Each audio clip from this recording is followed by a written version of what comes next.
Time now for the skinny, and topping our headlines this morning, the event that was Kanye West. It really was Kanye West, that event, pushing the envelope in a very big way yesterday. West blew a hole straight through the increasingly sedate and even at times boring New York Fashion Week, combining the presentation of his Yeezy Season 3 line with the premiere of his 7th album, The Life of Pablo. Typically bold and brash, in one of the tracks on that album, West even takes a swipe at Taylor Swift.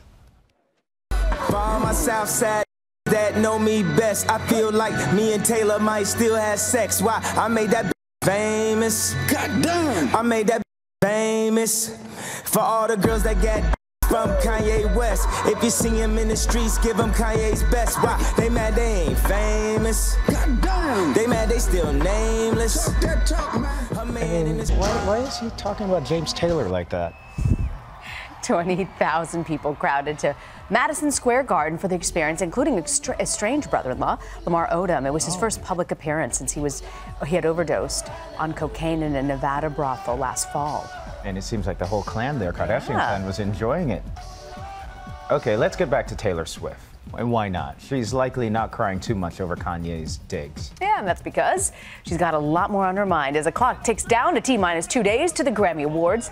And this year, she's not just performing. The Recording Academy has announced that Swift will open the show with a song from her album 1989. Swift is also nominated for 7 awards, including Album of the Year for 1989. Very cool. And also set for this year's Grammys, a special tribute to Eagles founding member Glenn Frey.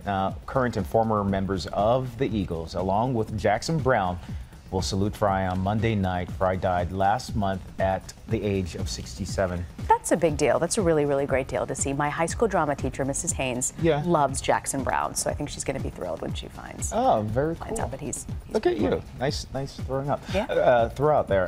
Throwing up? Throwing up. I should mention the Grammys, for the first time ever, it's airing live across the country. It's not tape delay for the West Coast. Oh. And airing live sort of across the country. World News Now, we're going to have a full wrap-up Tuesday morning of the Grammys. Very nice plug. Yeah, skip the show itself and watch us. The clock's also ticking down to Hollywood's biggest night of the year.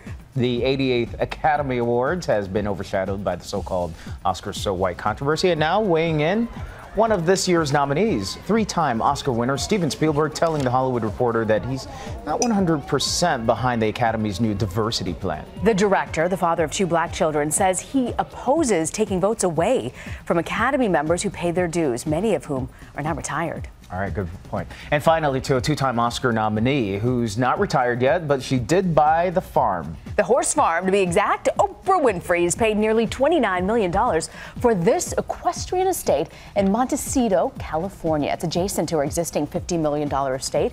There's a 23-acre farm, boasts of stalls, pens, paddocks, rings, and, of course, a luxurious 5,000-square-foot ranch house. But get this, ironically, no horses. She's going to have to supply those herself. That's a ripoff. That's not a ripoff. She'll grow them on her own. It'll be beautiful, and then she'll invite us over to do World News Now from her horse farm. Yes, that would be kind of nice. Us and Gail.